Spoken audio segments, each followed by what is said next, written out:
Halo semua, salam sejahtera Malaysia. Selamat datang ke channel Fels Lifestyle.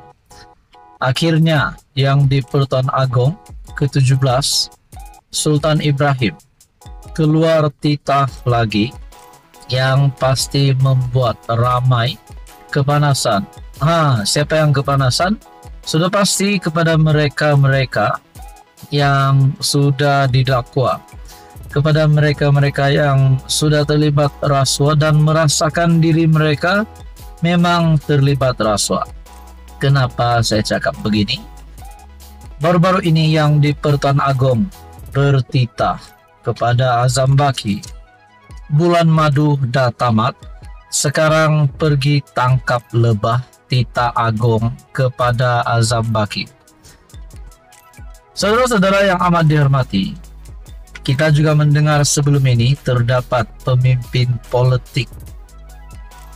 Kita melihat daripada Perikatan Nasional, Muhyiddin Yassin sendiri terlibat dengan kes mahkamah. Wan Saiful Wanjan, Sanusi juga berkaitan dengan RII, dan mungkin ada lagi ahli politik. Mungkin ada yang saya lupa, Anda boleh senaraikan di bawah, Anda boleh letak komen di bawah. Siapa lagi ahli politik selain daripada Perikatan Nasional? Mungkin dari kerajaan pun ada, mungkin.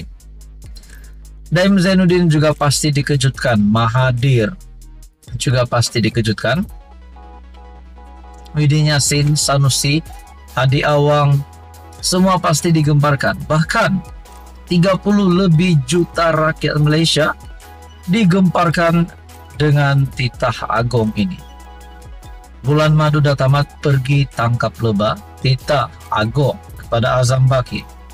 Dan akhirnya Azam Baki baru-baru ini telah meresponi titah baginda yang di Pertuan Agong dengan berkata, SPRM pastikan titah Agong dilaksanakan sepenuhnya, penuh integriti menurut Azam Baki.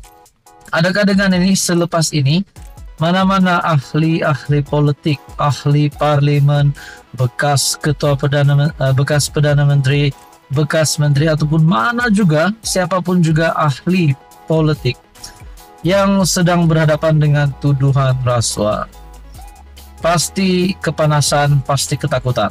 Sekiranya mereka benar-benar akan disabitkan bersalah, akan dapat dibuktikan bersalah. Saudara-saudara, tuan-tuan dan puan yang amat dihormati, bulan madu dah tamat, sekarang pergi tangkap lebah titah Agong kepada Azam Baki. Yang di Pertuan Agong Sultan Ibrahim pada Isnin bertitah bahawa memerangi rasuah sebagai musuh nomor 1 negara adalah antara tumpuan utama dalam pemerintahan baginda. Dalam catatan terbaru di laman sosial rasmi baginda, Sultan Ibrahim bertitah bahawa tempoh bulan madu menaiki takhta sudah berakhir. Sebagai mana saya tegaskan sebelum ini, my honeymoon is over, now go catch the bees, titah Seri Paduka Baginda, sambil menyerahkan madu kepada Ketua Pesuruhjaya SPRM Tan Sri Azam Baki sebagai simbolik berakhirnya tempoh bulan madu. Nah, teman-teman, pasti ramai yang kepanasan, pasti ramai yang meroyan, terutamanya kepada mereka-mereka yang terlibat dengan tuduhan, yang terlibat dengan kes rasuah. Adakah selepas ini Azam Baki sebagai Ketua Pesuruhjaya SPRM akan meningkatkan kualiti kerja sehingga mampu menangkap lebah-lebah ini yang dimaksudkan yang di Pertuan Agong? Nah, saudara-saudara, tuan-tuan dan puan, ini pasti satu kejutan, satu titah yang di Pertuan Agong yang pasti menggemparkan seluruh rakyat Malaysia. Tuan-tuan dan puan, apa komen Anda? Sekian saja, teruskan bersama di dalam channel ini untuk isu yang hangat seterusnya. Terima kasih. Halo semua, salam sejahtera Malaysia. Selamat datang ke channel Fels Lifestyle. Satu lagi isu hangat yang saya nak kongsikan hari ini. Seperti yang kita sudah dikejutkan ataupun digemparkan baru-baru ini, titah yang di Pertuan Agong ke-17 Sultan Ibrahim bertitah kepada Ketua Pesuruhjaya SPRM Tan Sri Azam Baki. Bulan madu dah tamat, Go catch the bees, pergi tangkap lebah, titah Baginda kepada Azam Baki sebagai Ketua Pesuruhjaya SPRM. Sudah pasti Azam Baki sebagai Ketua Pesuruhjaya SPRM juga sudah meresponi perkara ini dan akan menjalankan tugas dengan lebih baik lagi selepas ini.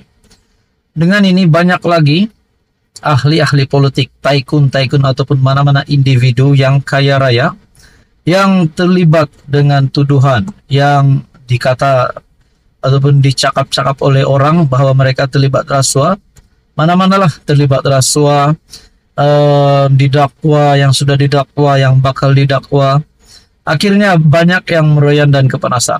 Namun saudara-saudara, ini satu pendedahan baru pada 3 April berkaitan dengan Syarikat Spangko, berkaitan dengan pengurusan kendaraan kerajaan. Didakwa tipu bos Spangko mengaku tak salah. Hakim membenarkan Tan Hwa Chun diikat jamin RM 2 juta bersama seorang penjamin. Tan Hwa Chun, pengurusi Spangko Sdn Bhd yang mengendalikan perolehan dan pengurusan kendaraan kerajaan, mengaku tidak bersalah di Mahkamah Session atas pertuduhan menipu. Tan, 83 tahun, membuat pengakuan itu selepas pertuduhan dibacakan di depan Hakim Suzana Hussein. Dia didakwa di bawah Seksyen 420 Kanun Keseksaan yang memperuntukkan hukuman penjara sehingga 10 tahun, sebatan dan boleh didenda jika sabit kesalahan. Tan didakwa melakukan kesalahan itu antara 27 dan 28 Februari 2019 di pejabat Kementerian Keuangan Putrajaya. Dia didakwa memperdaya jawatan kuasa tender berhubung pemilikan saham Bumi Putra Spangko yang menyebabkan Kementerian Keuangan menganugerahkan kontrak bernilai RM3.9 bilion untuk memperoleh dan menguruskan kendaraan kerajaan. Hakim menetapkan ikat jamin RM 2 juta bersama seorang penjamin. Tertuduh pula turut diarah menyerahkan pasportnya kepada mahkamah sehingga kes selesai. Melaporkan diri di pejabat SPRM setiap 2 bulan dan dilarang menghubungi saksi secara terus atau melalui pihak ketiga. Sebutan semula kes ditetapkan 4 Jun ini. Dia didakwa memperdaya jawatan kuasa tender berhubung pemilikan saham Bumi Putra Spangko yang menyebabkan Kementerian Keuangan menganugerahkan kontrak bernilai 3.9 bilion ringgit Malaysia untuk memperoleh dan menguruskan kendaraan kerajaan. Ini pasti satu lagi pendedahan yang baru yang menggemparkan seluruh kepimpinan politik.